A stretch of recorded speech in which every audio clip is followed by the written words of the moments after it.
Welcome back, everybody. So I wanted to take a minute here today. This is going to be, I think, a pretty short video overall, and I guess I should go ahead and warn you guys. This is probably going to be a little bit of a rant. So if you're not interested in hearing somebody rant about Warhammer 3 a bit, then this video is probably definitely not going to be for you. But anyway, so as expected, CA has released a hotfix, and as I mentioned in a video that I dropped a couple of days ago that was basically talking about the current state of the game in Warhammer 3. I basically said, these issues that we're seeing, both the sort of the design failures, but also, the things like the damage bugs and, those sorts of things that kind of often creep into each new DLC. I expected most of them to get hot fixed right away. Not so much the design issues, but the things like the battle problems. Anyway, so indeed, we are seeing the hot fix here, and I'm just going to talk about this for a second. So you've got this greetings, folks, basically talking about the splash damage issue is the main hot fix here, and it is obviously understandable that they would need to fix that particular the splash damage problem. I guess they did confirm that it was in fact splash damage after all, so that's good. They identified the problem. They fixed it relatively quickly. It's only what is today, a little bit less than a week since the drop of the DLC, so that's not too bad. It's not great that it found its way into the DLC to begin with, but it happens, like I said. But then they are adding this extra verbiage here, so some additional balance, some additional battle balancing amendments have been added as a part of hotfix 6.0.1. You can find these detailed at the bottom of the page below the update 6.0.0 changes. And so that's what I want to kind of focus on a little bit here. So these are all this is 6.0. So this is all the stuff that was changed for the DLC, which is what I would expect. So in that video a couple of days ago, I basically said, it feels like there's something wrong with CA's development cycle. So I didn't know whether it was that they weren't getting the feedback that I would have expected them to get from the creators who had early access to the content, or possibly just that they didn't have enough time from the point where they received that feedback until they were releasing the update, in which case that's a problem with their timing, because you definitely want to give yourself enough time to make fixes. But moreover, there's a here we are. So moreover, there's a QA testing concern here. What are they doing internally in terms of their quality assurance testing? What are they considering to be things that are acceptable to go into a release versus things that are not acceptable to go into a release?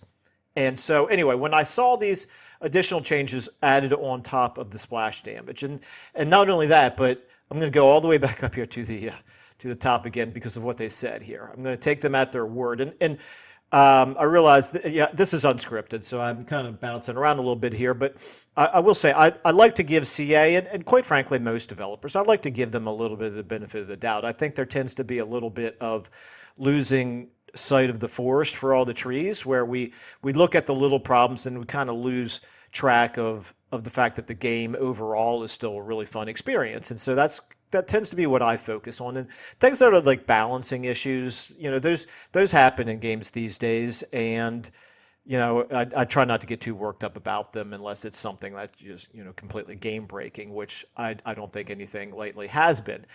But I see this as kind of a concern. This is where they said, by implementing these necessary changes today, it has also rolled out some additional battle balancing adjustments that we've been working on. A full list of these changes can be found as an addendum to our 6.0 balance details thread, and that's what I had clicked on here to open this up. So that's really what this thread is. So let's go get back down here and talk about this for a second. So added in hotfix 6.0. So when I took a look at this, I thought there were going to be a couple of like urgent fixes to things that somehow had been mistakes that weren't thoroughly tested or something like that found their way into the DLC upon its first implementation. And instead, what I'm looking at here is an awful lot of just completely changing numbers around. Just kind of reworking balance of every faction. And so I realized I kind of beat around the bush before I got to this point, and I apologize for this, but this is the way that my logic worked. Look at all these changes that they're making. Why on earth, less than a week after releasing DLC, which has been in the development cycle for a very long time, presumably they tested the heck out of this thing before they launched it to all of us, and less than a week later, they're making all of these changes that we see right here. Now, don't get me wrong. I'm glad that they're making changes if they're a problem. My concern is not so much the fact that they have to make balancing changes, because I would expect that to happen as they get more and more feedback. But this is less than a week after the launch of the game. This is not based on feedback, or at least not solely based on feedback. This is stuff that they were already working on when they released the game, and I don't understand, why do you release a game when you've got this many changes that you're ready to put out in the very first hotfix that comes out, and they said that this is only some of them. There's more. So this is the scope of this hotfix is really, I guess, what kind of is making me scratch my head a little bit. What is going on with their quality assurance, where they release an update and have this many changes happening to it in such a short period of time? And some of them, you look at the changes. Upkeep from 400 to 412. Yeah, whatever. I mean, that's pretty insignificant. Armor piercing weapon damage from 265 to 285. Whatever. That's not that big of a deal. To me, this is not hotfix type necessary, right? You don't put this in a hotfix. You do this as an overall balancing patch after you've collected a lot of data and things have stabilized, and you realize, okay, you know what, at a macro level, we can see that certain units are overperforming, or that certain units are too expensive, or things like that. So to me, that's not hotfix type changes. But then there's some things, where did I see, I saw something that was kind of like a little bit head scratching here. Yeah, like this, okay, down here in the abilities. So they're changing abilities as well. It's like ability intensity no longer degrades. How do you design a DLC and then go through your entire development cycle, which includes the programming, the testing, the quality assurance, multiple levels of testing, the quality assurance, kicking changes back to the team, over and over again until you've got things in a state that they're fit to launch in?